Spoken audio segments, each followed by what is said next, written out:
जय हिंद दोस्तों।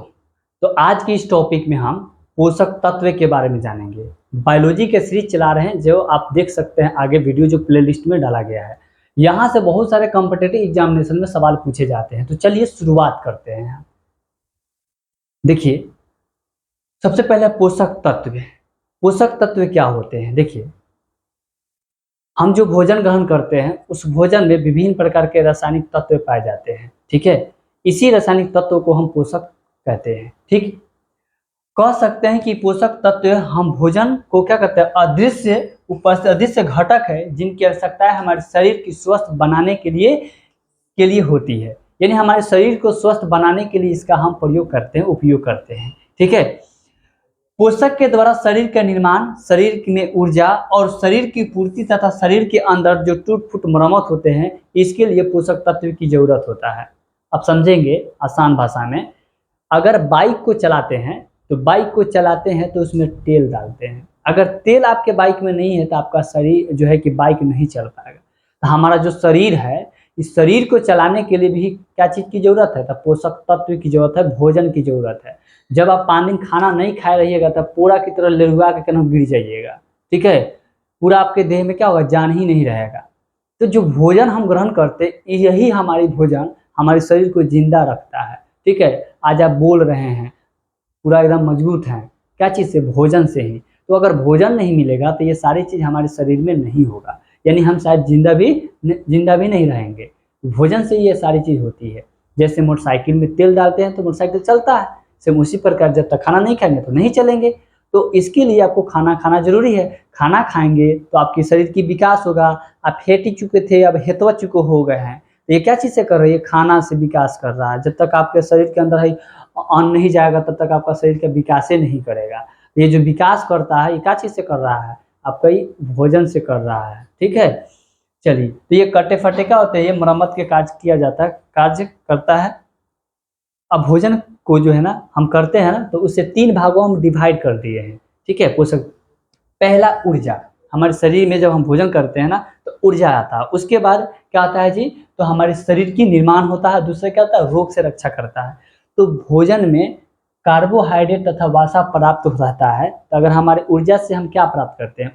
ऊर्जा हमारे शरीर में कैसे मिलता है? तो देखिए, कार्बोहाइड्रेट अगर वसा किसी भोजन में रहेगा और उस भोजन को हम ग्रहण करेंगे तो उससे हमारे शरीर में क्या होगी? ऊर्जा मिलेगी। अगर कार्बोहाइड्रेट वसा नहीं खाएंगे, भोजन के माध्यम से नहीं खाएंगे, तो हमारे शरीर का क्या होगा? हमारे शरीर के अंदर ऊर्जा नहीं रहेगा, ऊर्जा नहीं आएगा। नहीं कहते कोई भी चीज़ खाते रहे हम ऊर्जा और लेंगे। ठीक है, तो ये आपके शरीर की क्या ऊर्जा है।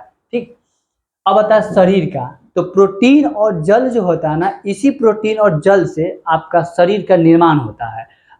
हम जो भोजन करते हैं ना तो उसमें प्रोटीन और जो जल होता है, उसी जल से आपका शरीर का निर्माण हुआ है। यानी हमारा जो शरीर देख रहे हैं, ये शरीर का निर्माण कैसे हुआ है? तो प्रोटीन से और जल से होता है। दूसरा आता है रोग से रक्षा करता है।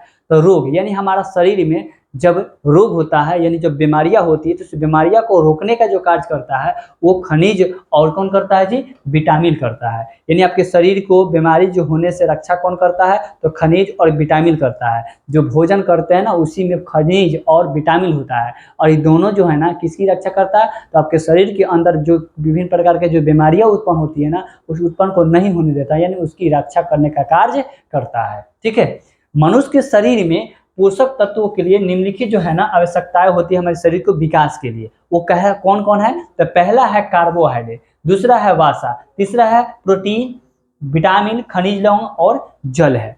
तो अब समझेंगे कि कार्बोहाइड्रेट क्या होता है। देखिए, कार्बोहाइड्रेट क्या होता है? देखिए, कार्बोहाइड्रेट यह एक कार्बन, हाइड्रोजन और ऑक्सीजन के 1:2:1 के अनुपात में, ठीक है, मिलकर बने होते हैं। जो कार्बनिक पदार्थों को कार्बोहाइड्रेट कहते हैं। यानी यह कार्बोहाइड्रेट जो है वो कार्बनिक पदार्थ है। क्यों? क्योंकि इसमें कार्बन मौजूद होते हैं। जिसमें कार्बन मौजूद होगा वो कार्बनिक यौगिक होगा, और जिसमें कार्बन मौजूद नहीं होगा वो कार्बनिक यौगिक नहीं होगा। जैसे अगर बात करें N2O, तो ये कार्बनिक यौगिक है?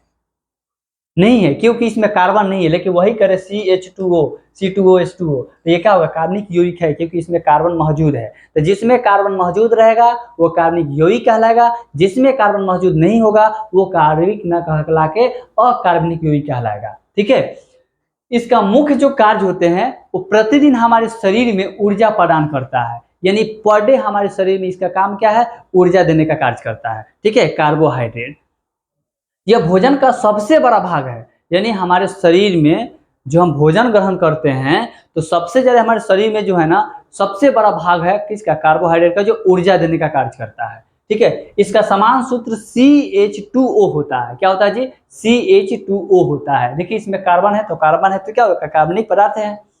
इसकी मात्रा आहार में सर्वाधिक होता है, यानी जो हमारी आहार होती है उसमें इसकी मात्रा सबसे अधिक होती है।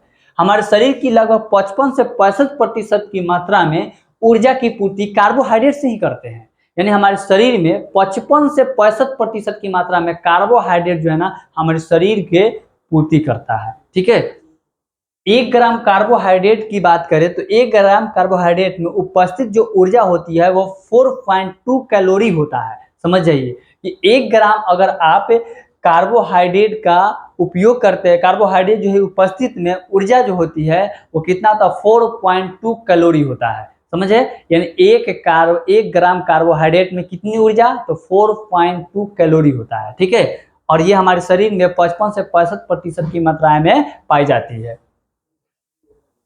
अब देखिए इसका स्रोत क्या होगा, यानी आप कार्बोहाइड्रेट कहाँ से प्राप्त करेंगे, क्या क्या चीज खाते हैं कि आपके शरीर के अंदर वो कार्बोहाइड्रेट देता है। तो देखिए स्रोत के आधार पर अगर हम सभी अनाज में जितने भी अनाज होते हैं, जैसे गेहूं हो गया, चावल हो गया, दाल हो गया, ठीक है, उसका मक्का हो गया, जौ हो गया, उसका शहद हो गया, आलू हो गया, केला हो गया, अमरूद हो गया, गुड़ हो गया, चुकंदर हो गया, गन्ना हो गया, ये सारी चीज के माध्यम से हम कार्बोहाइड्रेट अपने शरीर के अंदर प्राप्त करते हैं, जो हमारे शरीर में क्या देता है, ऊर्जा देने का कार्य करता है। ठीक है, तो आपसे क्वेश्चन पूछेगा, ये यहाँ से बहुत सारे सवाल क्वेश्चन बीपीएससी के एग्जाम में पूछा गया है कि बताइए आपके शरीर के अंदर ऊर्जा देने का कार्य कौन करता है, तो कार्बोहाइड्रेट। क्या होगा जी, कार्बोहाइड्रेट। ठीक है, चावल में क्या पाया जाता है, तो कार्बोहाइड्रेट पाया जाता है। ऐसा एग्जाम्पल जो है ना बीपीएससी के एग्जामिनेशन में क्वेश्चन पूछे भी गए हैं, आप देख सकते हैं। इसे सकरा भी कहते हैं क्योंकि यह स्वाद में क्या होता है, मीठा होता है। आप जितने भी सारी चीज बताए हैं, चावल जो अनाज है, अनाज है जैसे चावल हो गया, गेहूं हो गया, चावल मक्का हो गया, जौ हो गया, शहद, आलू, ये सारी चीज जो है इसकी स्वाद जो होता है ना मीठा होता है, और मीठा को हम सकरा कहते हैं, और सकरा जो है वो स्वाद में मीठा होता है, और इसी को हम क्या बोलते हैं, तो कार्बोहाइड्रेट कहते हैं। ठीक है, कार्बोहाइड्रेट को ही सकरा कहा जाता है। कार्बोहाइड्रेट को 3 भागों में बांटा गया है। पहला है मोनोसेक्राइड, दूसरा है डाइसेक्राइड, और तीसरा है पॉलीसेक्राइड। मोनो की बात करें हम तो मोनो मतलब एक होता है, एक सेक्राइड यानी एक व्यक्तियों से मिलकर बना होता है। डाई यानी दो सेक्राइटों से मिलकर बना होता है। अब पोली मतलब बहुत सारा, एक दो से अधिक, तो बहुत सारे पोली यानी बहुत सारे सेक्राइड आपस में मिलते हैं तो पॉलीसेक्राइड बनते हैं, और एक सेक्राइड रहेंगे तो उसे मोनोसेक्राइड कहेंगे, और 2 रहेगा तो उसे डाइसेक्राइड कहेंगे। तो चलिए जानते हैं कि मोनोसेक्राइड क्या है। देखिए मोनोसेक्राइड क्या होते हैं।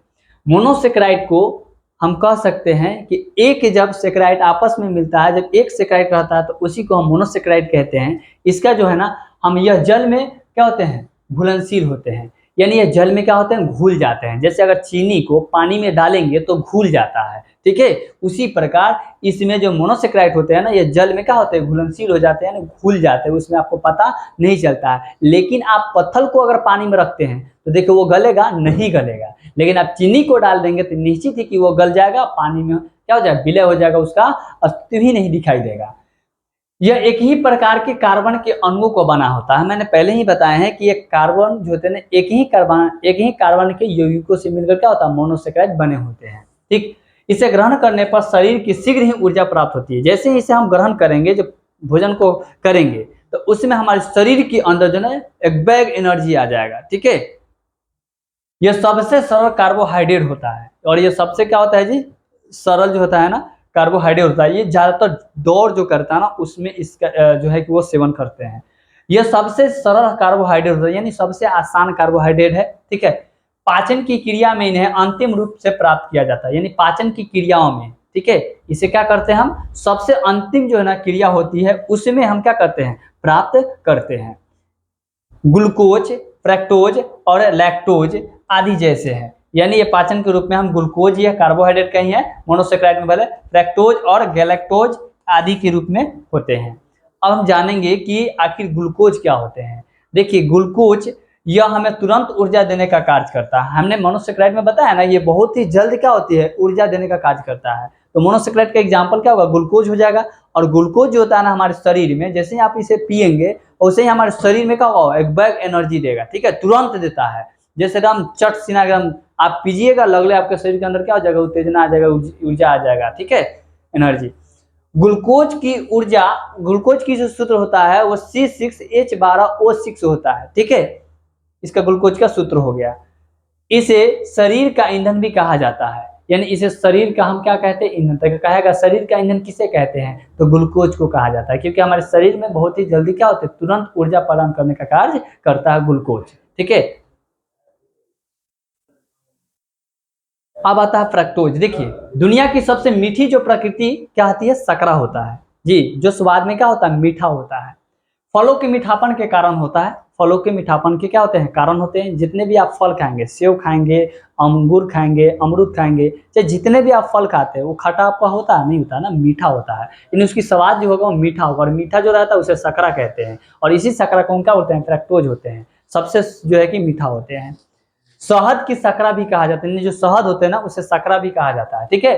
फ्रक्टोज को गन्ना, चुकंदर, मकई से प्राप्त किया जाता है। यानी फ्रक्टोज को अगर हम प्राप्त करने की बात करें तो फ्रक्टोज को जो है प्राप्त करते हैं क्या चीज से, तो गन्ना से, चुकंदर से और क्या चीज से, मकई से प्राप्त करते हैं, ठीक है। फ्रक्टोज और ग्लूकोज का एक ही प्रकार के रासायनिक सूत्र होते हैं, यानी दोनों का रासायनिक सूत्र एक ही होते हैं, ग्लूकोज का भी और फ्रक्टोज का भी। C6H12O6 होता है इसका भी, ठीक है। लेकिन ये अलग अलग आणविक संरचनाएं होती है। जैसे सूत्र की बात करें तो उसकी जो सूत्र होगा वो अलग होगा, और इसका जो सूत्र होगा वो अलग होगा, ठीक है। जो फ्रक्टोज को सुक्रोज की तुलना में 1.2 से 1.8 गुना क्या होता है, अधिक मीठा बनाती है। यानी ये थोड़ा सा क्या होगा, इससे ये ज्यादा मीठा बनाने का कार्य करेगा, ठीक है। अब आता है गैलेक्टोज। देखिए गैलेक्टोज क्या होते हैं, ये आमतौर पर प्रकृतियों में अन्य सकराओं के साथ मिलकर पाया जाता है, ठीक है। यानी ये आमतौर पर अन्य सकराओं के रूप में मिलकर पाए जाते हैं। ये डेयरी उत्पाद की बात करें, जैसे डेयरी उत्पाद में हो जाएगा तो दूध हो जाएगा, मक्खन हो जाएगा, खट्टी क्रीम हो जाएगा, आइसक्रीम हो जाएगा, दही हो जाएगा। लैक्टोज के रूप में गैलेक्टोज के सबसे अच्छे खाद्य क्या होते हैं, ये स्रोत होते हैं, किसका, गैलेक्टोज का। तो गैलेक्टोज किसमें पाया जाता है, तो दूध में, मक्खी में, मक्खन में, खट्टी क्रीम में, आइसक्रीम में, दही में। ये लैक्टोज के रूप में सबसे गैलेक्टोज के सबसे अच्छे क्या होते हैं, खाद्य पदार्थ होते हैं, ठीक है। गैलेक्टोज को मस्तिष्क सकरा के रूप में भी जाना जाता है, यानी मस्तिष्क सकरा के रूप में किसे जाना जाता है, तो गैलेक्टोज को जाना जाता है, ठीक है। यह शिशुओं के मस्तिष्क के विकास में सहायता करता है। यानी जो छोटे बच्चे होते हैं, ये मस्तिष्क होते हैं ना, ये दिमाग, इस दिमाग के इस मस्तिष्क में जो है ना, वो दूध जो होता है वो क्या होते हैं, इसके विकास में सहायता प्रदान करता है, सहायता करता है, ठीक है। तो कहेगा शिशु के मस्तिष्क में कौन सा विकास में सहायता प्रदान करता है, तो गैलेक्टोज करता है, ठीक है। गैलेक्टोज, ग्लूकोज, लैक्टोज और इनमें से सभी तो क्या कहेंगे, गैलेक्टोज करता है, ठीक है। मोनोसेक्राइड चीनी दीर्घकालिक समृद्धि निर्माण की गति देने का क्या करता है, मदद करता है, जो चीनी का निर्माण होता है। गैलेक्टोज को ट्यूमर के विकास को रोकने और इसके प्रसार या मोटास्टेसिस विशेष रूप से यकृत को रोकने के भी दिखाया गया है। यानी यह हमारी जो शरीर रहते हैं और जो ट्यूमर होते हैं, उस ट्यूमर के विकास को रोकने का कार्य करता है, ठीक है। और इसका प्रसार जो है या मोटास्टेसिस जो होते हैं, वो विशेष रूप से यूक्लिड यानी जो लीवर होते हैं उसे रोकने में भी क्या होते हैं, इस कार्य को दिखाया गया है, जो गैलेक्टोज काम करता है, ठीक है।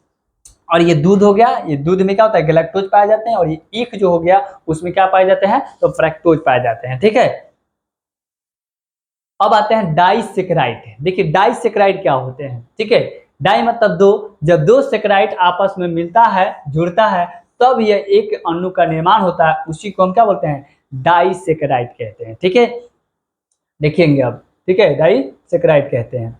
जैसे ग्लूकोज को मिलाया जाए और फ्रक्टोज को मिलाया जाए तो सुक्रोज प्राप्त होता है, फिर ग्लूकोज और ग्लूकोज को मिलाया जाए तो मल्टोज प्राप्त होता है, और ग्लूकोज और गैलेक्टोज को मिलाया जाए तो क्या प्राप्त होता है, लैक्टोज प्राप्त होता है। तो मैंने पहले ही बताया है कि जब दो मोनोसेक्राइड आपस में मिलता है तो उससे प्राप्त जो यौगिक होता है ना, उसी यौगिक को हम डाइसेक्राइड कहते हैं। ठीक है, तो डाइसेक्राइड के रूप में हो गया। ग्लूकोज और पेक्टोज मिलेगा तो सुक्रोज का निर्माण होगा, ग्लूकोज और ग्लूकोज मिलेगा तो मल्टोज का निर्माण होगा, और ग्लूकोज और लैक्टोज मिलेगा तो क्या ग्लूकोज और गैलेक्टोज मिलेगा तो लैक्टोज का निर्माण होता है। ठीक है, चलिए अब आता है सुक्रोज। तो सुक्रोज क्या होता है, देखिएगा, यह गन्ने एवं गुड़ को सकरा कहा जाता है। क्या होता है जी, ये गन्ने और गुड़ को सकरा कहा जाता है। टेबल शुगर यानी चीनी की सुक्रोज का बना होता है, यानी जो चीनी होती है वो सुक्रोज का ही बना होता है। ठीक है, सुक्रोज गन्ने से बनी हुई चीनी है जो हर घर में पाई जाती है। जो आप चीनी देखेंगे, ये जो चीनी देख रहे हैं ये ढेला वाला चीनी है, तो ये ईख से ही प्राप्त किया जाता है। इसे क्या कहता है, रिफाइंडिंग करके क्या कहता है, इसे फैक्ट्रियों में बनाया जाता है। ये सुक्रोज का ही क्या है, बना होता है। और इसी को हम घर घर में क्या होते हैं, चीनी के जौरे आप जो है कि खाना खाते हैं। याद कीजिए आप लोग चीनी में रोटी को जो है ना लपेट कर खाए होंगे बचपन में, गांव देहात के ज्यादा बच्चे होंगे वो ऐसे करते होंगे। सुक्रोज गन्ने या मीठे जो चुकंदर से प्राप्त करते हैं, यानी इसे हम मीठे गन्ने जो होते हैं वो मीठे जो चुकंदर होते हैं उसी से हम सुक्रोज को प्राप्त करते हैं। ठीक है, कुछ अन्य फल और सब्जियों में भी सुक्रोज पाए जाते हैं। कुछ ऐसे सब्जियां भी है और जो है कि फल भी है जिससे हम क्या चीज प्राप्त करते हैं, तो सुक्रोज को प्राप्त करते हैं। ठीक है, मल्टोज आते हैं। देखिए मल्टोज क्या होते हैं। ठीक है, तो देखिए मल्टोज हमारे शरीर में यह जौ, ज्वार, मक्का, गेहूं और अनुकूलित अनाज के सकरा कहते हैं। यानी जो जौ है, जो क्या है, ज्वार, मक्का, गेहूं, इस चीज को सेवन करने से हमें मल्टोज प्राप्त होता है। ठीक है, और यह शराब में भी पाया जाता है। शराब को मदिरा भी कहा जाता है। क्या कहा जाता है जी, मदिरा। तो क्या है, शराब में क्या पाया जाता था, मल्टोज पाया जाता है। ठीक है, या मदिरा में क्या पाया जाता था, मल्टोज पाया जाता है। पोषण की दृष्टि से मल्टोज स्टार्च और अन्य शर्करा के समान ही कैलोरी प्रदान करता है। यानी अन्य शर्करा के समान ही ये भी कैलोरी प्रदान करता है, कैलोरी देता है। जो पोषण की दृष्टि से बात करें तो ठीक है, उसके अध्ययन माध्यम से बात करें तो ठीक है, आपकी मांसपेशियां, लीवर और मस्तिष्क ग्लूकोज को ऊर्जा में परिवर्तित कर सकता है। यानी यह ऊर्जा में परिवर्तित करने का कार्य करता है। मांसपेशियां, लीवर और मस्तिष्क ग्लूकोज को, ठीक है, ये हमें क्या देता है, तो परिवर्तित करता है। किस चीज में, ऊर्जा में परिवर्तित करता है। ठीक है, अब आते हैं लैक्टोज। देखिए ये दूध में पाए जाते हैं। ये किस चीज में पाए जाते हैं, दूध में। तो कहेगा कि दूध में क्या पाए जाते हैं, तो लैक्टोज पाए जाते हैं। क्या पाए जाते हैं जी, लैक्टोज। ये क्वेश्चन पूछा भी गया है।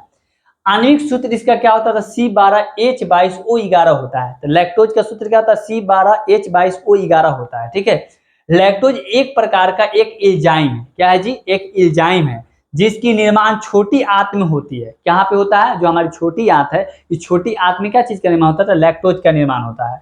जब शरीर में पर्याप्त मात्रा में लैक्टोज का निर्माण नहीं हो पाता है तब लैक्टोज इंट्रोलेस की समस्या होती है। और यह एक प्रकार की आनुवांशिक क्या है, रोग है। ठीक है, जो पीढ़ी दर पीढ़ी क्या होता है, ये चलते रहती है। जैसे अगर मान लेते हैं कि आपके पिताजी अगर नाटे होंगे, मम्मी भी नाटे होंगे, बाबा भी नाटे होंगे, तो आपका भी जन्म जो होगा, वो बच्चे जो होंगे वो भी नाटे होंगे। यानी सभी का क्या होगा, जनरली हो जाता है। देखते होंगे केस दाढ़ी भी होता है ना, केस जो झड़ता है, टकले हो जाते हैं लोग, तो ये क्या होते हैं, ये पीढ़ी दर पीढ़ी क्या होते हैं, चलते रहते हैं। तो पीढ़ी दर पीढ़ी ये भी समस्या क्या होते हैं, ये चलते रहता है। ठीक है, तो दूध में कौन सा पाए जाते हैं, तो लैक्टोज पाए जाते हैं। ठीक है, यहाँ से अब आता है पॉलीसेकेराइड। तो पॉलीसेकेराइड की बात करें हम, तो पॉलीसेकेराइड क्या होता है, पोली मतलब बहुत, बहु मतलब बहुत, पोली पोली मतलब क्या होता है, बहुत सारे मोनोसेकेराइड मिलता है आपस में, तब क्या चीज का निर्माण होता है, तो पॉलीसेकेराइड का निर्माण होता है। जब बहुत सारे क्या होंगे, मोनोसेकेराइड मिलेंगे और उससे प्राप्त जो यौगिक होता है उसी को हम पॉलीसेकेराइड कहते हैं। ठीक है, उसे क्या बोलते हैं जी, पॉलीसेकेराइड कहते हैं। जो अघुलनशील होते हैं, जो पानी में घुलता नहीं है। ठीक है, जैसे आप पत्थर को पानी में रखेंगे तो घुलेगा, नहीं घुलेगा ना, तो उसी प्रकार ये भी नहीं घुलता है। ठीक है, ये क्या होता है जी, नहीं घुलता है। यह सबसे जटिल सकरा होता है। और ये क्या होता है अभी, सबसे जटिले है। ये बहुत ही क्या होते हैं, जटिल होते हैं, आसान नहीं होते, साधारण नहीं है, जटिल है। ठीक है, यह आर्थ्रोपोडा के बाह्य कंकाल में सेलुलोज में पाया जाता है। बाह्य कंकाल जो होते हैं ना, उस बाह्य कंकाल में जो क्या होता है, सेलुलोज होता है, उस सेलुलोजों में यह पाया जाता है। बाह्य कंकाल व सेलुलोजों में क्या होता है, पाए जाते हैं। बाह्य कंकाल को बताए गए थे, जब कंकाल चैप्टर पढ़ाए थे तो उसमें बताए थे, आप जाके वीडियो देख लीजिए। यह भोजन को संचित करने का कार्य करता है, यानी जो हम भोजन ग्रहण करते हैं उसे संचित करने का जो कार्य करता है, स्टोर करने का जो कार्य करता है, वो क्या करता है, तो पॉलीसेकेराइड करता है। हमारे शरीर के अंदर जो हम भोजन करते हैं तो हमारी जो भोजन को स्टोर करके जो रखता है ना, वो कौन करता है, पॉलीसेकेराइड करता है। ठीक है।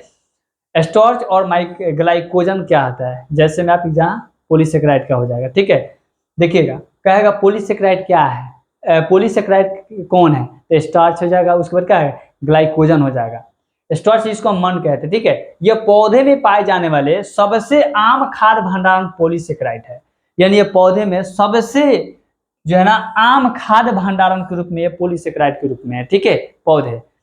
कैप्सूल भी स्टार्च का बना होता है। कैप्सूल जो आप दवा खाते हैं, जो कैप्सूल होते हैं दवा का, जैसे आप यहाँ पे देख सकते हैं, ये जो कैप्सूल है, तो इस कैप्सूल में जो होता है ना, इस कैप्सूल के ऊपर वाला जो खोपड़िया होता है, ये भी क्या होता है, स्टार्च का ही बना होता है। ये भी क्या चीज का बना होता है, स्टार्च का बना होता है।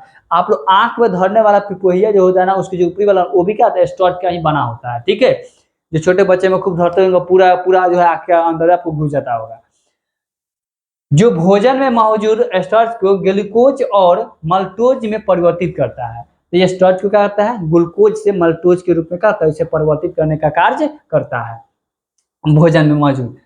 समान स्टार्च युक्त सब्जियां जैसे आलू का, इसमें स्टार्च नहीं पाए जाते हैं। मक्का हो जाएगा, मटर हो जाएगा, बीटर, स्क्वैश हो जाएगा, ये सब क्या होते हैं किसी में समान जो स्टार्च युक्त होते हैं सब्जियां। चावल, गेहूं, मक्का, आलू और ब्रेड स्टार्च के कुछ क्या होते हैं, उदाहरण है। यानी क्या चीज का उदाहरण है जी, स्टार्च का उदाहरण है, स्टार्च का। चावल में पानी काफी भारी मात्रा में स्टार्च होता है, यानी चावल के जो पानी होते हैं, जैसे आप लोग ठंडी के दिनों में ज्यादातर गांव के बच्चे उसे पानी, यानी जो खाना बनते हैं, चावल बनते हैं, चावल का जो मार होता है, जो पानी होता है, उसे मार कहा जाता है देहाती भाषा में। और वही मार का मार भात, साग, चटनी खूब मस्त लगता है खाने में। तो जो मार में जो है ना बहुत ही ताकत होता है, उसमें सभी विटामिन उसी में रहता है, और उसी को जो है ना गांव के लोग जो है ना उसे निकाल देते हैं। ठीक है, तो जो मार में जो पानी होता है, उस पानी में जो पाया जाता है, उसी में स्टार्च पाया जाता है। ठीक है, स्टार्च पाए जाते हैं। स्टार्च जो होते हैं वो अणु के मूल रासायनिक सूत्र जो होता है वो C6H12O, C6H10O5 और N होता है। ठीक है, तो कहेगा चावल के जो पानी होते हैं, उस पानी में क्या पाए जाते हैं, तो स्टार्च पाए जाते हैं। ठीक है, और ये ज्यादातर जो है ना छोटे बच्चे गांव के जो है ना मार भात साग ठंडी के दिन में बहुत ही बेस्ट लगता है। ठीक है, अब आते हैं सेल्यूलोज। देखिए ये क्या होता है, यह पौधे में पाए जाने वाले एक अन्य महत्वपूर्ण पॉलीसेकेराइड है। यह काष्ठ, कपास के बीच, जूट, पटसन आदि में भी पाए जाते हैं। यानी कहाँ कहाँ पाए जाते हैं, तो ये कपास में पाए जाते हैं, कपास के बीज में, जूट में, पटसन में आदि में ये पाए जाते हैं। ठीक है, यह पौधे में पाए जाने वाले एक अन्य महत्वपूर्ण पॉलीसेकेराइड होते हैं। ठीक है, कपास शुद्ध सेल्यूलोज है, कपास शुद्ध क्या है, सेल्यूलोज है। कपास शुद्ध सेल्यूलोज है। यह सबसे अधिक इस्तेमाल किए जाने वाले प्राकृतिक सेल्यूलोज फाइबर है। तो क्या है, सबसे अधिक जो है ना फाइबर के रूप में, सेल्यूलोज फाइबर के रूप में किसका इस्तेमाल किया जाता है, तो किस चीज का, कपास का। किस चीज का जी, कपास का किया जाता है। ठीक है, जो सेल्यूलोज होते हैं, सेल्यूलोज के रूप में सबसे सेल्यूलोज फाइबर है। उरुक बड़ी आंत और छोटी आंत के बीच मौजूद होता है।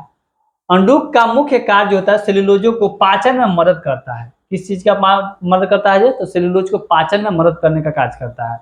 यह एक प्रकार का आहार फाइबर है जो प्रकृति के रूप में फलों, सब्जियां और अनाज में पाया जाता है। ठीक है, सेल्यूलोज का जो उपयोग है वो मुख्य रूप से पेपर बोर्ड और कागज को बनाने के लिए किया जाता है।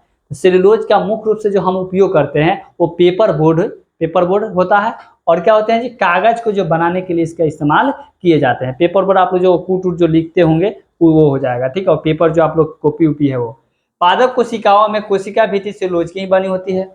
जो पादप कोशिका होती है और वो जो बना होता है ना, वो भी क्या चीज का बना होता है, सेल्यूलोज का ही बना होता है। वो भी क्या चीज का बना होता है जी, तो सेल्यूलोज का बना होता है, जो कोशिका भित्ति में होता है। ठीक है, ग्लाइकोजन, यह जानवरों में प्रमुख भंडारण पॉलीसेकेराइड है जो ग्लाइकोजन युक्त यानी लीवर और मांसपेशिया में संग्रहित होती है। ठीक है, और जानवरों और ऊर्जा में आरक्षित के रूप में यह कार्य करता है। ठीक है, यानी यह जानवर जो होते हैं उसमें ऊर्जा को आरक्षित के रूप में यह कार्य करता है, और यह हमें लीवर और मांसपेशिया जो होते हैं उसको संग्रहित होती है। ठीक है, उसी से, किससे, ग्लाइकोजन से। ठीक है, ग्लाइकोजन को जंतु स्टार्च भी कहा जाता है। कहेगा जंतु स्टार्च किसको कहते हैं, ग्लाइकोजन को कहा जाता है। किसे कहा जाता है, ग्लाइकोजन को। ठीक, काइटिन अब आता है। देखिए काइटिन ये बहुत ही इंपॉर्टेंट है। काइटिन एक नाइट्रोजन युक्त कार्बोहाइड्रेट है जो मुख्य रूप से कवक में पाए जाते हैं। तो कवक में क्या पाया जाता है? तो काइटिन पाए जाते हैं। क्या पाए जाते हैं जी? तो काइटिन पाया जाता है। कवक की कोशिका भित्ति काइटिन नामक यौगिकों से ही बनी होती है। यानी कवक के जो कोशिका भित्ति होती है ना, वो भी काइटिन का ही बना होता है। किसका बना होता है? काइटिन का बना होता है। ठीक है। काइटिन एक सफेद, कठोर और बोलोचादार नाइट्रोजन युक्त पॉलीसेकेराइड है। और दूसरा सबसे प्रचुर बायोपॉलीमर के बाद है जो कोकरा, झींगा, कीड़े के बाह्य कंकाल और यहाँ तक कि कवक की कोशिकाओं के दीवार में भी पाए जाते हैं। देखिए जो कोकरा होते हैं, कोकरा देखे हैं आप लोग, कंकाल तंत्र में चैप्टर में बताया गया है कोकरा। ठीक है। झींगा हो जाएगा जो बाह्य झींगा हो जाएगा, और कीड़े के बाह्य कंकाल में। और जो जितने भी कीड़े होते हैं, जैसे मच्छर होता है, तो अब जैसे ही आप मच्छर को मारिएगा तो आपके शरीर पर क्या होगा? उसका दाग उठ जाता है। तो वो भी क्या होता है? उसमें बाह्य कंकाल होते हैं। और वो बाह्य कंकाल जो होते हैं ना, इसी बाह्य कंकाल में ना वो काइटिन पाए जाते हैं। क्या पाए जाते हैं? काइटिन पाए जाते हैं। तो जितने भी कवक कोशिकाएं के भीतर जो होते हैं ना, वो काइटिन नामक के क्या होते हैं? काइटिन नामक यौगिक से ही बना होता है। किस यौगिक से बना होता है? काइटिन नामक यौगिकों से वो बना होता है। ठीक। देखिए प्रोटीन क्या होते हैं। ठीक है। तो देखिए प्रोटीन जो होते हैं ना, प्रोटीन शब्द का प्रयोग 1838 ईस्वी में बर्जेलियस साहब ने सर्वप्रथम किया था।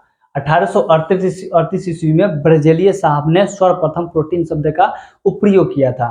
प्रोटीन जो होता है ना, वो नाइट्रोजन का क्या होता है? यौगिक होता है। नाइट्रोजन का यौगिक होता है। ठीक है।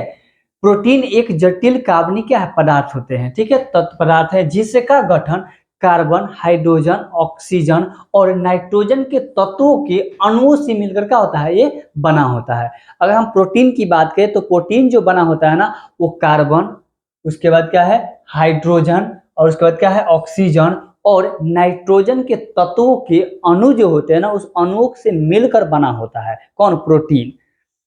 प्रोटीन शब्द हमारे शरीर की आवश्यकता के लिए 20 अमीनो अम्ल की क्या होती है? आवश्यकता होती है।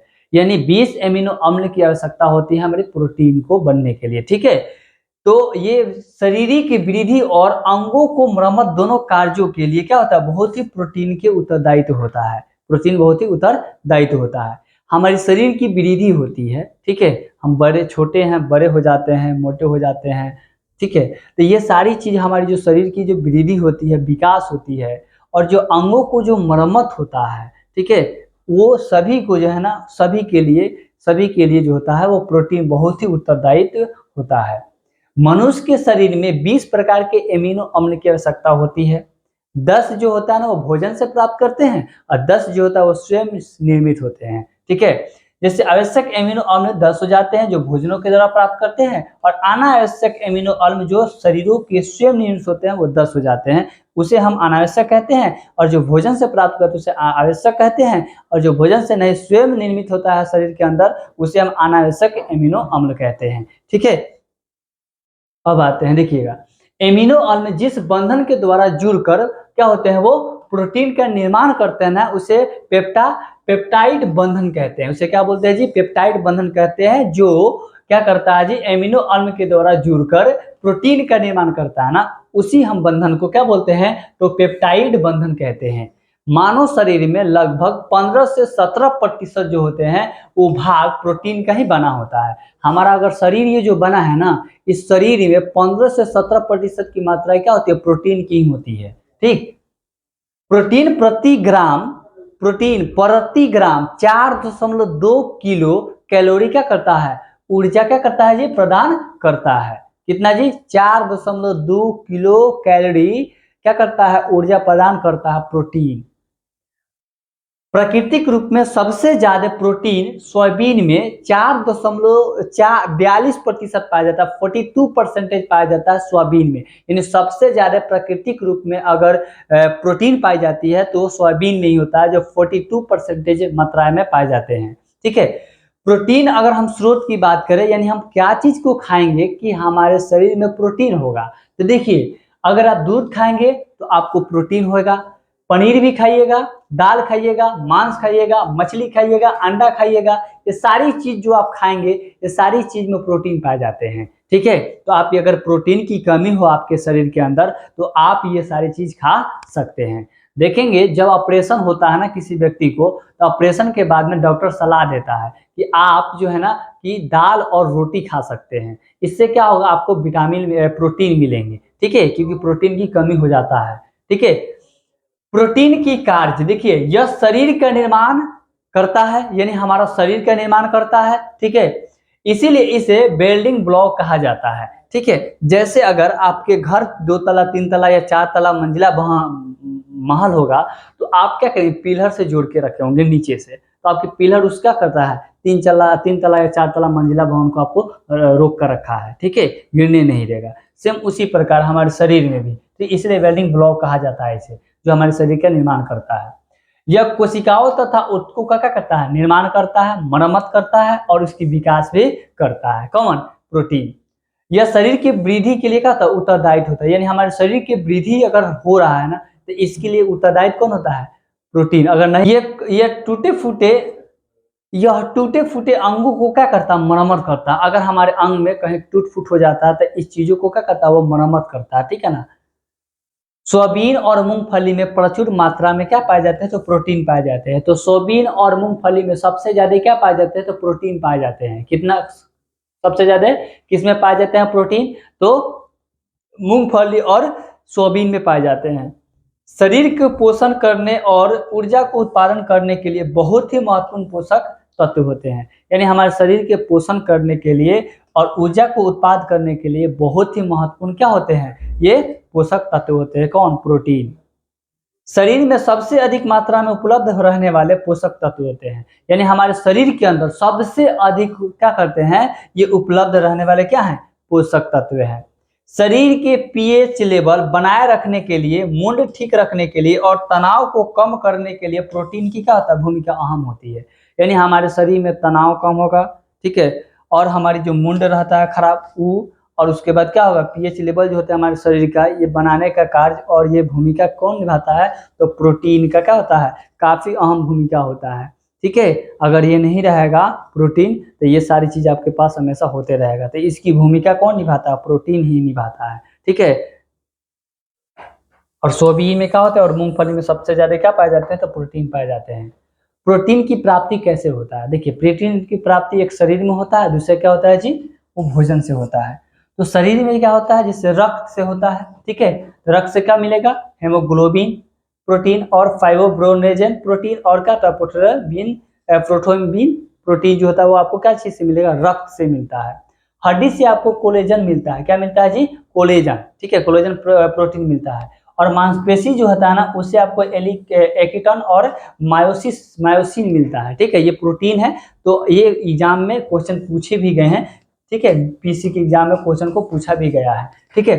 अब बता भोजन से, देखिएगा भोजन गेहूं से गिलिटोन, गाजर से कैरोटीन और दूध से केसिन प्रोटीन प्राप्त होते हैं, ठीक है। और अंडा से जो है ना, पीला वाला भाग जो होता है ना, उसे बेटलिन प्राप्त होता है, और जो सफेद वाला जो भाग होता है उससे एल्ब्यूमिन प्राप्त होता है, ठीक है, एल्ब्यूमिन प्राप्त होता है। तो भोजन से आप ये सारी चीज को प्राप्त करेंगे, और जो हमारे शरीर में जो 10 है वो 10 जो है ना, इस चीज से आप प्राप्त करेंगे, हेमोग्लोबिन हो जाएंगे, जो रक्त से क्या होते हैं, प्रोटीन प्राप्त होते हैं, जो अपने आप वो प्राप्त होता है, ठीक। और ये भोजन को हम ग्रहण करते हैं तो ये सारी चीज हमें प्राप्त होता है, ठीक है। बाल, नाखून, सींग, खुर और में जो है ना, कौन सी प्रोटीन होता है, अल्फा केराटिन होते हैं प्रोटीन, ठीक है, अल्फा केराटिन प्रोटीन पाए जाते हैं बाल में, नाखून में, सींग में और खुर में, ठीक है।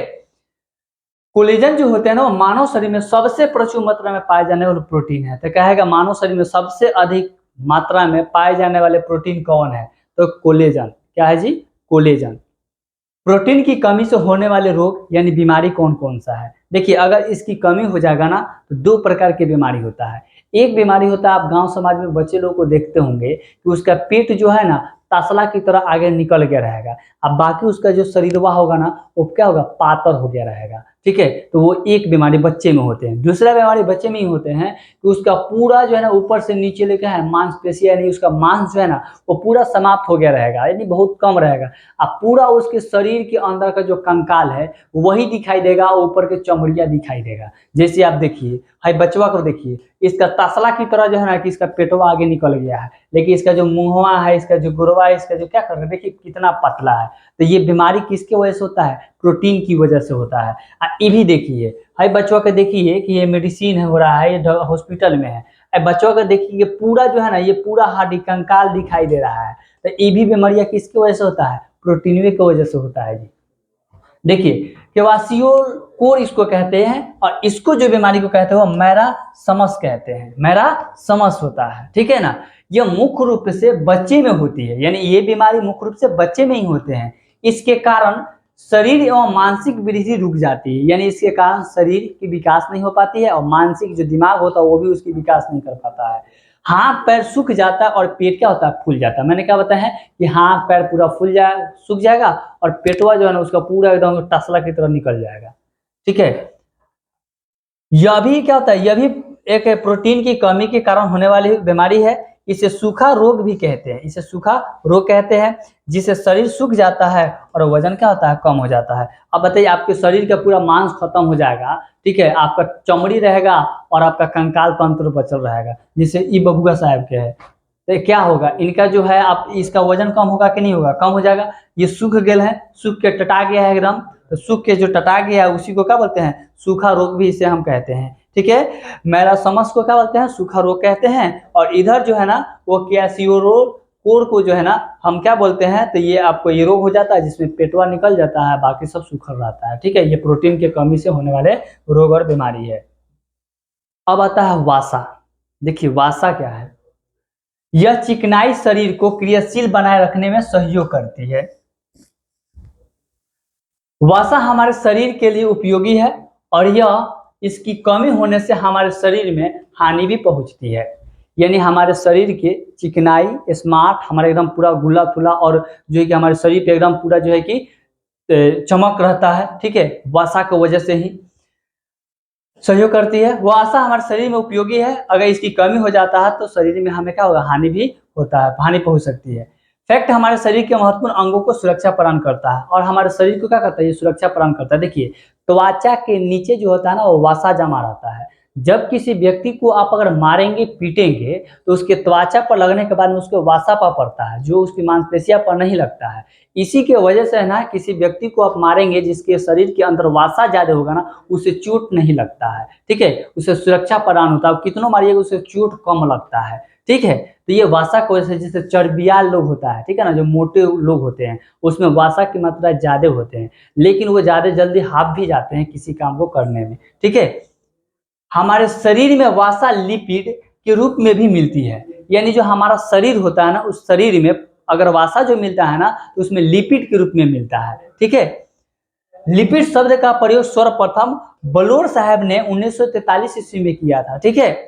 भोजन में मौजूद वसा पाचन के उपरांत जो होते हैं ना फैटी एसिड तथा ग्लाइसेरल में टूट जाते हैं, ठीक है। ये फैटी एसिड क्या होता है? ग्लाइसेरल में टूट जाते हैं। कौन? भोजन के मौजूद पाचन जो होते हैं वो, जो कोशिकाओं के द्वारा पुनः व्यवस्थित होकर ये शरीर के लिए क्या होते हैं? जरूरी क्या होते हैं? फैक्ट का निर्माण करता है। यानी हमारे शरीर में जितने जरूरत फैक्ट होता है ना, उसी चीज का क्या करता है? ये निर्माण करता है।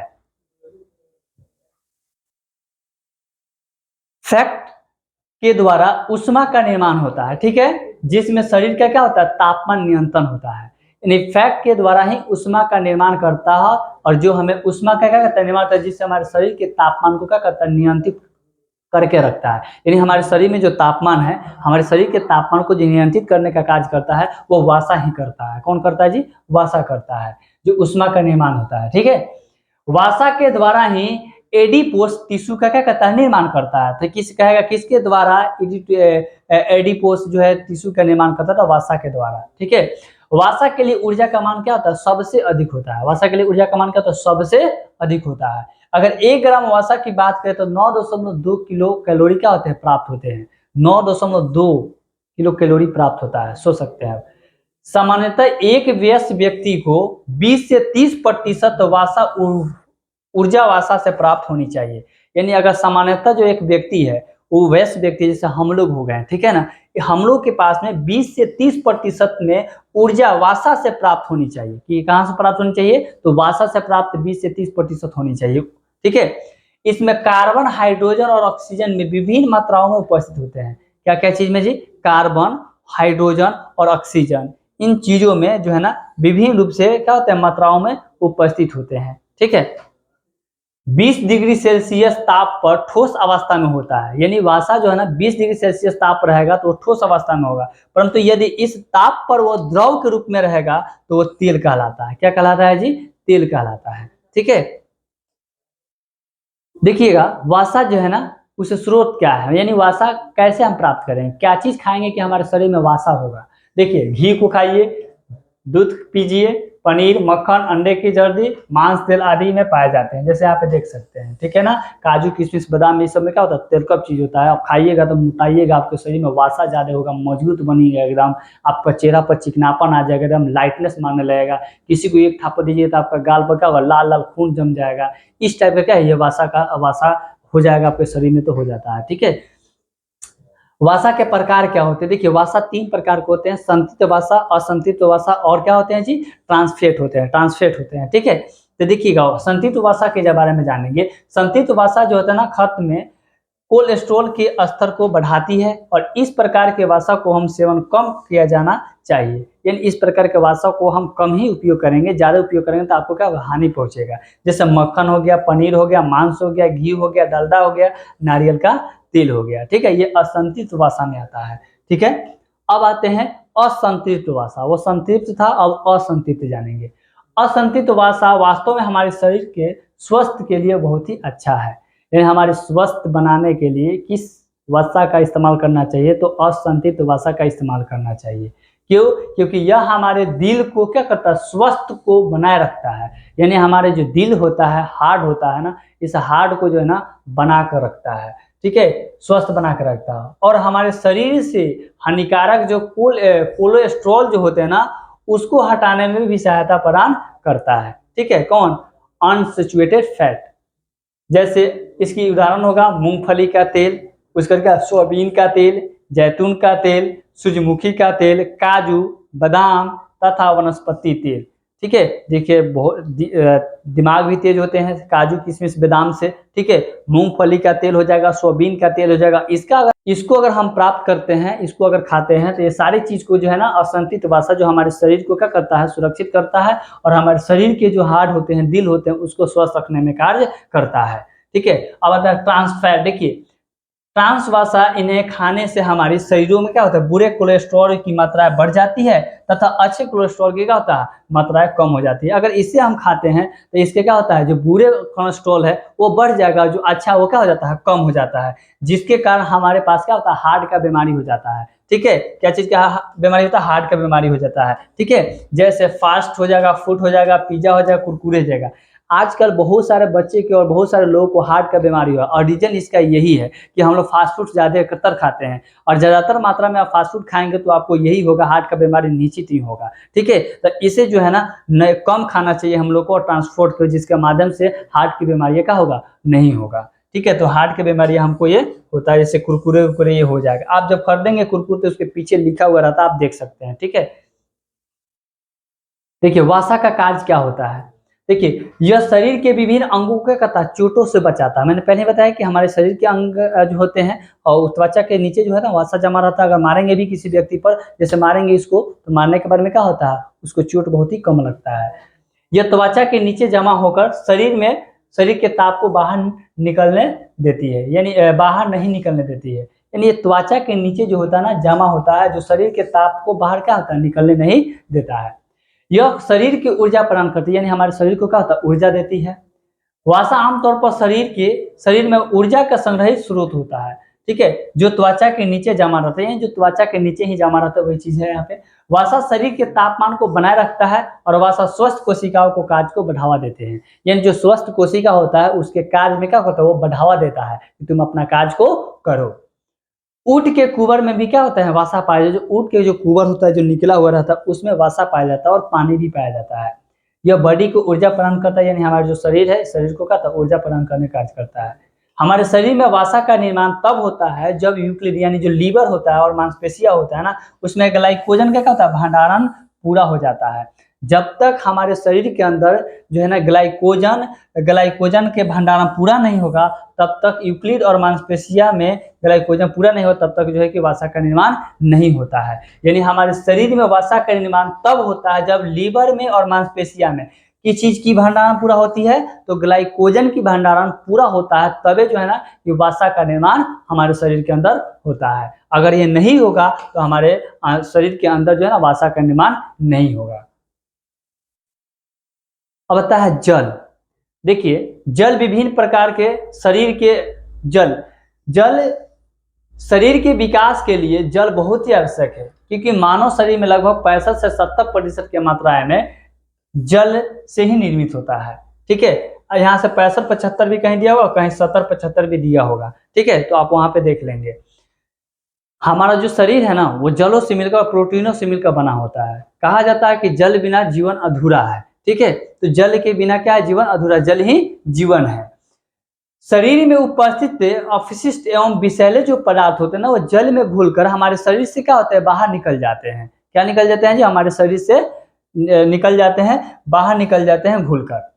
जल भोजन के पाचन के लिए माध्यम का निर्माण करता है। किस चीज का निर्माण करता है, माध्यम का। एक माध्यम है जिसके माध्यम, जिससे मान लेते हैं कोई चीज के लिए माध्यम होता है ना, माध्यम होता है ना, वही माध्यम है जो उसको क्या करता है, निर्माण करता है। ठीक है, जल के द्वारा जो होता है वो हमारे शरीर के तापमान को नियंत्रित करके रखता है। ठीक है, नियंत्रित किया जाता है, जैसे पसीना तथा वाष्पन द्वारा निर्मित होती है, नियंत्रित होती है। जैसे हमारा पसीना होता है उसको क्या करता है, वो नियंत्रित करके रखता है। शरीर के विभिन्न जो अंग होते हैं, यानी जो मूवमेंट यानी गति में जल संनेहक का कार्य करता है। किस चीज का काम करता है, तो संनेहक का कार्य करता है। ठीक है, संनेहक का कार्य कौन करता है, जल करता है। पानी में आर्सेनिक विष के कारण कैरोटोसिस नामक क्या होती है, एक बीमारियां हो जाती है। ठीक है, पानी में आर्सेनिक विष के कारण ही कैरोटोसिस नामक क्या होता है, एक बीमारी हो जाती है। यहाँ पे आप देख सकते हैं कि पसीना जो होता है उसको क्या करता है, नियंत्रित करने का कार्य करता है वाष्प द्वारा। अब आता है खनिज लवण। देखिए खनिज लवण क्या होता है, देखिए खनिज एक प्रकार के अकार्बनिक पदार्थ है। खनिज किस लिए अकार्बनिक पदार्थ है, क्योंकि इसमें कार्बन नहीं है। जिसमें ही कार्बन आ जाएगा उसमें उसे हम कार्बनिक यानी ऑर्गेनिक कंपाउंड कहेंगे। जैसे ही कार्बन नहीं आएगा उसे हम अकार्बनिक कहेंगे, उसे इंग्लिश में इनऑर्गेनिक कंपाउंड कहते हैं। ठीक है, मानव खनिज को हम भूमि से प्राप्त न करके भोजन के रूप में प्राप्त करते हैं। इसे हम भूमि से प्राप्त नहीं करते हैं, हम जो भोजन ग्रहण करते हैं ना उसी भोजन से इसे प्राप्त करते हैं। मानव शरीर में लगभग 29 खनिज तत्वों की आवश्यकता होती है। मानव शरीर में कितने खनिज की आवश्यकता होती है, तो 29 खनिज की। ठीक है, ये सभी शरीर के विभिन्न प्रक्रियाओं के लिए क्या होता है, आवश्यक होते हैं। यानी विभिन्न प्रकार की जो प्रक्रिया होती है उस प्रक्रियाओं के लिए क्या होता है, ये आवश्यक होते हैं 20 प्रकार के खनिज। शरीर में blood, bone, tooth, nervous impulse तथा हार्मोन्स और विटामिन के निर्माण में खनिज लवण की क्या होता है, बहुत ही आवश्यकता होती है।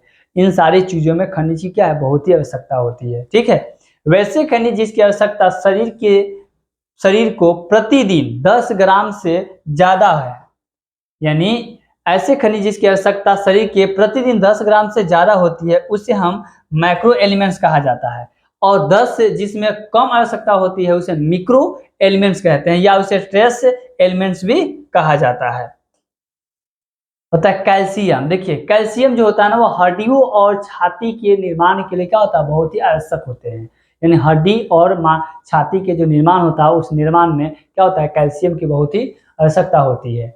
दूध, मांस और हरी पत्तियां, सब्जी आदि में क्या पाए जाते हैं, तो कैल्शियम पाए जाते हैं। अगर कैल्शियम को प्राप्त करना है, अगर हमारे शरीर के अंदर कैल्शियम चाहिए तो कैल्शियम प्राप्त करने के लिए सबसे पहले आप दूध को अध्ययन कीजिए, दूध पीजिए, मांस खाइए, हरी पत्तियां, सब हरी पत्तीदार जो सब्जियां होती है उसे खाइए, आपको वहां से क्या होंगे, कैल्शियम मिल जाएंगे। इसकी कमी से शरीर में ऑस्टियोपोरोसिस नामक क्या होती है, एक बीमारी हो जाती है, जिसमें हड्डियों में दर्द होता है। यानी हमारी जो हड्डी में जो दर्द होता है ना वो इसी बीमारी के कारण हमारी हड्डी में दर्द होता है। ठीक है ना, और कमजोर भी हमारा हड्डी हो जाता है। क्या हो जाता है जी, कमजोर हड्डी हो जाता है। ठीक है, अगर कैल्शियम में भरपूर फूड चाहिए तो आप दूध को ले सकते हैं, रागी, चीज, बादाम और हरी पत्ती जो होती है ना सब्जी, उसे आप खा सकते हैं। ठीक है, कैल्शियम की आपकी मात्राएं पूरा हो जाएंगे अगर आपके पास कैल्शियम की कमी है तो। यह हड्डियों और दांतों को मजबूत प्रदान करती है। कौन, फास्फोरस। फास्फोरस क्या करती है, हमारी हड्डी जो होती है और दांत जो होता है ना, उस दांतों को मजबूत करके रखता है। यह तांत्रिक तंत्र के सही से कार्य करने में सहायक होता है। जो हमारा तांत्रिक तंत्र है, उस तांत्रिक तंत्र को क्या करता है, सहायता प्रदान करता है कार्य को करने में। ठीक है, यह चावल, मूंगफली, सोयाबीन और पनीर आदि में प्रदान करता है। यानी कि यहाँ से हम प्राप्त करेंगे फास्फोरस को, तो चावल खाएंगे तो फास्फोरस प्राप्त होगा, मूंगफली खाएंगे तो वहां से आपको मिल जाएगा, सोयाबीन खाएंगे वहां पे आपको मिल जाएगा, और पनीर जो खाएंगे उसमें भी आपको क्या मिलेंगे, फास्फोरस मिल जाएंगे। अब आते हैं आयरन। देखिए, यह रक्त में पाए जाने वाले हेमोग्लोबिन का मुख्य घटक होता है। किसका घटक होता है जी, हेमोग्लोबिन का मुख्य घटक होता है। ठीक है, जो रक्त में पाए जाने वाले हैं, यह रक्त के निर्माण में क्या होता है, बहुत ही सहायक होता है। जो ब्लड का जो निर्माण होता है, उस ब्लड के निर्माण में कौन सहायक होते हैं, तो आयरन बहुत ही सहायक होते हैं। यह हरी सब्जी या अमरूद और अंगूर आदि में भी पाए जाते हैं। जो हरी सब्जी होती है, जो अमरूद होते हैं, अंगूर होते हैं, इन सारी चीजों जो में है ना, ये बहुत ही आदि पाए जाते हैं, यानी आयरन पाए जाते हैं।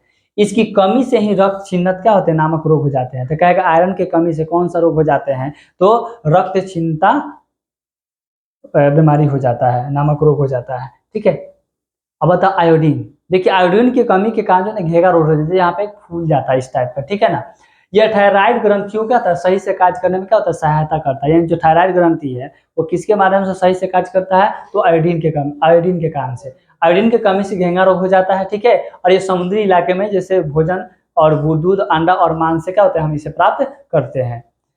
खनिज हमारे शरीर में 4 से 5% होते हैं। खनिज हमारे शरीर में कितना, 4 से 5% होता है। किसकी वजह से, वजन के रूप में। किसके रूप में, वजन के रूप में। ठीक है, और जो गर्भवती महिलाएं होती है ना, स्त्री होती है ना, उसे कैल्शियम और आयरन की क्या होती है, कमी हो जाती है। ठीक है, जब गर्भवती महिला रहती है ना, तो उसके पास होता है कैल्शियम और किस चीज की कमी हो जाती है, तो आयरन की कमी हो जाती है। ठीक है, तो आज हम पोषक तत्व के बारे में जाने पूरी विस्तार से। यहाँ से बहुत सारे कॉम्पिटिटिव एग्जामिनेशन में सवाल पूछे जाते हैं।